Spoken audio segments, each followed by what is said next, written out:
Denied by Spirit, back to back. Because sensitive topic, I guess. So I'm not even gonna talk about it. I'm not even gonna bring up whatever on whatever I was talking about before. We're not talking about that, okay? We're not doing it. New topic altogether. Let's pick one. The Chariot. Oh, I'm doing that thing that I tried this morning where I spread out all the cards and we're gonna pick intuitively. The hot water guy came today and fixed my shower. Thank God. So that is all squared away. The Hermit. We have been doing a lot of introspection and thinking today, particularly about the material versus the emotional, I guess. And the fact that I managed to pack up my entire life, right? I've got the bed here in the tarot corner, but the rest of it, my entire life is pretty much up against this wall right now. And I could barely give a shit about any of it, honestly. I don't think I need anything over there to be happy, except my lantern and my plants. It's just really not about the material for me. It's always been about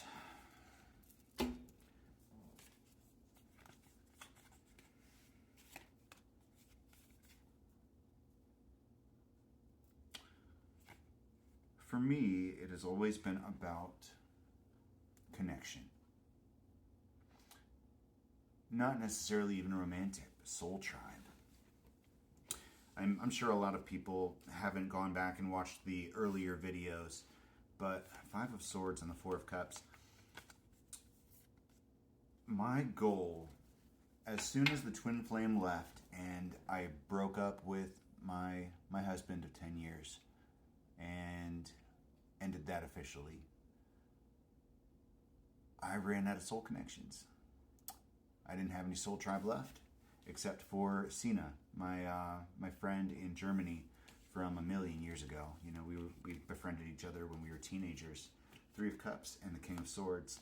And it's kind of one of those relationships where when you get back together, you don't skip a beat. But we've seen each other once in the last decade, and she is the only person on this earth that I think I would consider a soul connection outside of my twin. Knight of Swords and the Emperor. That's what's valuable to me. That's what's important. Those are the people that I love unconditionally. And soul connections are what are important, not the material. Three of Pentacles and Justice. And I think I'm going through a lot of emotions right now because the move is in a couple days, and that's when I've got to give up my dog and my cat. They're going to come down to Maryland with me, and I'm going to have to find a home for them pretty immediately. And it's kind of emotionally challenging, even though I've been preparing myself for it for a long time now. Queen of Cups and the Two of Cups, because I'm a goddamn bleeding heart, and animals are soul connections too. So that's where I'm at. It's kind of complicated. The Lovers and the Wheel of Fortune. Big decisions that could not be avoided because of fate. Spirit has led us to this point, and they have asked us to give up more. When this journey began, and I realized that I was going to have to give up everything, I was going to have to allow my entire world to crumble apart so that I could rebuild it. I knew then that I was going to have to go through this emotional process. The Queen of Swords and the Five of Cups. That grief, that loss is not something I'm going to be able to avoid, no matter how prepared you are for it. When you lose somebody or something you love, it's going to hurt, no matter what. all you can do is brace for impact and know your coping mechanisms. The Seven of Cups and the Four of Swords, have a plan, know your contingencies. Because you can never predict what's going to happen. And I don't want it to sound like a doom and gloom kind of message, but you never know when your last moment will be with somebody or something. And it doesn't matter whether they leave your life intentionally or whether they're taken from you. You can never anticipate it. And nothing about that process is going to get any easier, no matter how many times you go through it. The Moon and the Queen of Pentacles.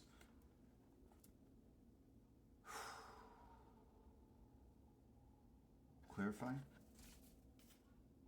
The Knight of Pentacles.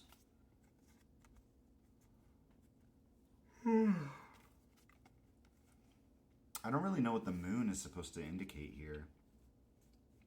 Intuition or secrets. Something unseen.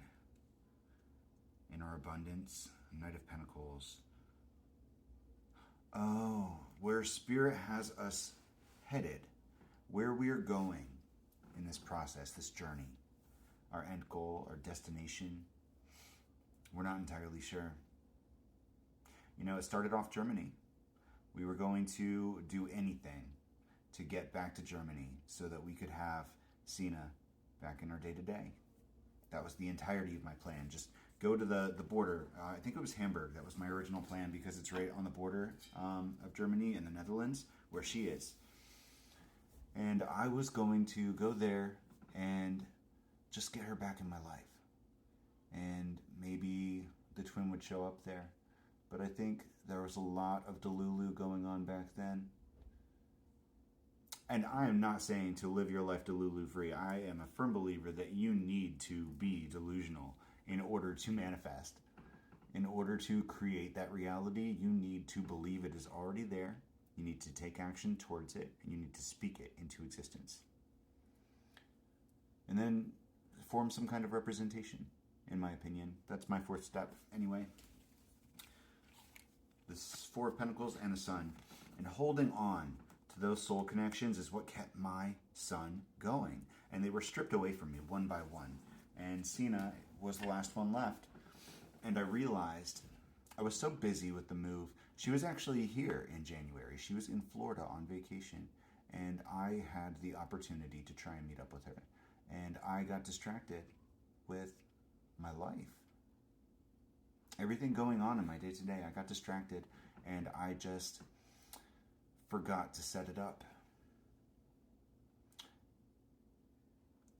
So how exactly is it that the entire driving force of my journey from Jump was to get her back in my life, and then when I had the opportunity, I accidentally squandered it?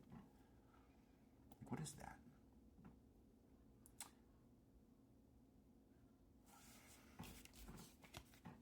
The Devil and the Nine of Cups. Not realizing the wish fulfillment directly in front of you. Your Ten of Cups is in this moment.